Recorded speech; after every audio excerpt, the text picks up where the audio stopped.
நீங்கள் சொல்லியும் அன்னவாறு பாடலாம் அமைதாச்சோடு சென்றோம். நீங்கள் சொன்னபடி நாங்கள் வரங்களையும் கேட்டோம். தரமாட்டேன் என்று சொல்லி காவலை விட்டு எங்கள் இருவரையும் அடித்து தெரித்து விட்டார் அப்பா.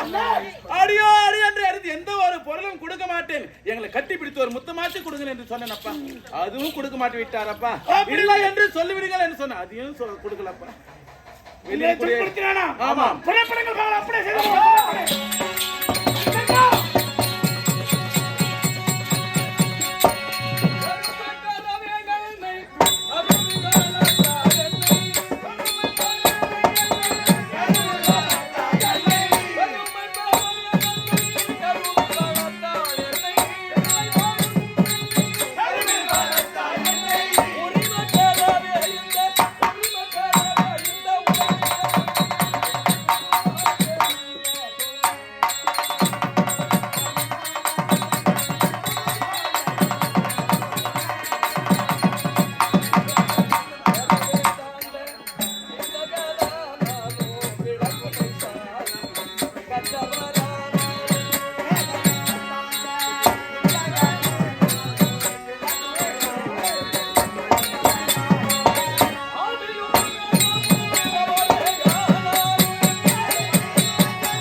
இந்த மாதர்கள் யார் என்று எனக்கு தெரியாது. இந்த மாதர்கள் யாராக இருந்தால் என்ன? ஒரு மன்னனை தேடி ஒரு பெண்கள் வருகின்றால் என்றால் அவளுக்கு கேட்ட வெகுமதி கொடுக்க வேண்டும். அப்படி இல்லை என்று மாவார் இருக்க வேண்டும் அல்லவா? சாத்தம் கொள்வீரே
அடியேன் செய்த தவறை மன்னித்து இந்த மாதர்கள் உன்னுடைய மாதர்கள் என்று தெரியாது. ஆகையினால் கோபத்தோடு என் மீது கோபத்தோடு வருகின்றீர்கள். கோபத்தினம் கொள்ளாமல் நான் சொல்வதை கேளுங்கள். அது மட்டுமல்ல, அதையும் கேட்க மறுத்து விட்டீர்கள்.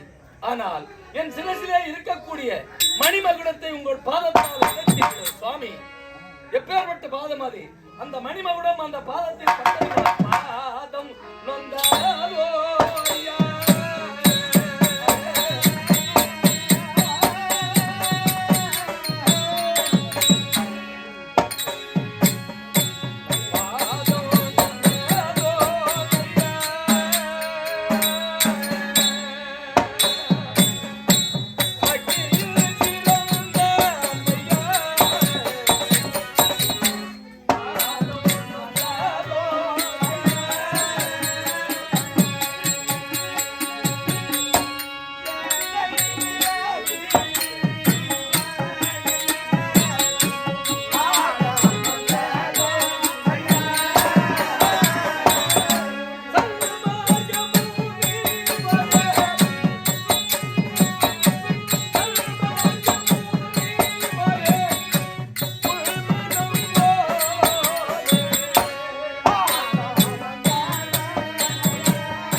ஆகையினால் யான் கண்ணியனானேன்.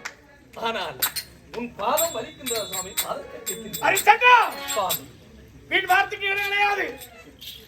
என் பெண்களை துன்புறுத்திருக்கின்றாய், அதற்கு வெகுமதி என்ன கொடுக்க போகின்றாய்? சுவாமி, உன்னுடைய பெண்கள் இருவரும் நாட்டியம் செய்ய வேண்டும் என்று வந்தார்கள். நாட்டியம் ஆடினார்கள். ஆமா. நாட்டியம் முடிந்தவுடனே அவர்களுக்கு தேட வேண்டிய பொருட்பொருளை கொடுத்தேன். ஏய். வேண்டாம் என்று தெரிவித்து விட்டார்கள். அவர்கள் என்ன கேட்டார்கள் தெரியுமா? நான் அமர்ந்திருக்கக்கூடிய சிம்மாசனத்திற்கு மேலே சுழன்று கொண்டிருக்கின்ற பூச்சக்கர கூட கேட்டார்கள். பூச்சக்கர கூட என்னதல்ல, இந்த நாட்டு மக்களுக்குரியது. அது மறுத்து விட்டேன். சிம்மாசனத்தை கேட்டார்கள். அதுவும் நாட்டு மக்களுக்குரியது, என் பொருள் அல்ல என்று மறுத்து விட்டேன். அதையெல்லாம் தவிர்த்து விட்டு அவர்கள் என்ன கேட்டார்கள் தெரியுமா? கட்டி அணைத்து என்னை ஒரு முத்தமிட கேட்டார்கள்.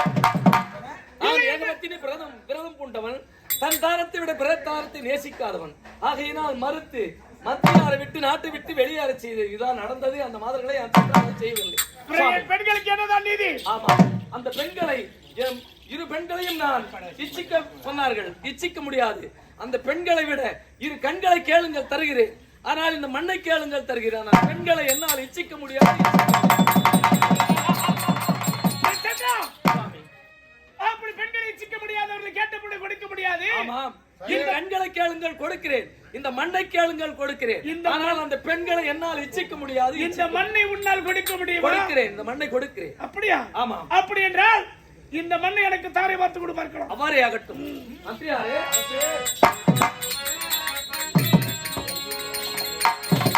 நாட்டை தாரை வார்த்து கொடுக்கிறேன் என்று தெரிவித்து விட்டேன். நாட்டை தாரை வார்த்து கொடுக்க வேண்டும். புறப்பட்டு வா.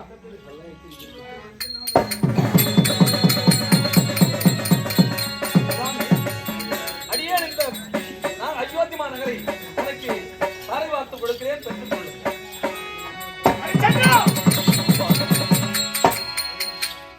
என் நாட்டை தாரை வார்த்து கொடுக்கிறேன். நாட்டை தாரை வார்த்து கொடுக்கிறேன். தாரை வார்த்து கொடுக்கின்றாய். இந்த நாட்டை நீ மட்டும் தாரை வார்த்து கொடுத்தது எப்படி முறையாகும்? உற்ற துணைவி உன் மனைவியோடு தாரை வார்த்து கொடுத்தால் தானே நிச்சயமாகும். என் மனைவியும் வந்து தாரை வார்த்து இருவருமாக தாரை வார்த்து கொடுக்க வேண்டும் அல்லவா? ஆமா, நீ கேட்பதும் சரியே. ஏன் என்றால் நான் தனித்தொருவன் நாட்டை தாரை வார்த்து கொடுத்தால் பிற்காலத்திலே என்னுடைய மனைவியோ என்னுடைய மகனோ இதை வந்து தடுப்பார்கள் என்று எண்ணம். ஆகையினால் என் மனைவி அழைத்து வந்து இருவருமாக தாரை வார்த்து கொடுக்கிறேன்.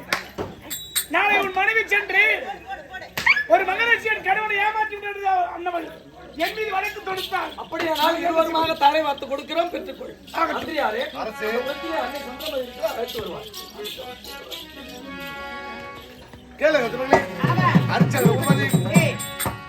தன்னுடைய மனைவி விளக்கூடிய சந்திரமதி அழைக்கவும் சந்திரமதி அம்மையார் வருகிற விதம் காண்க.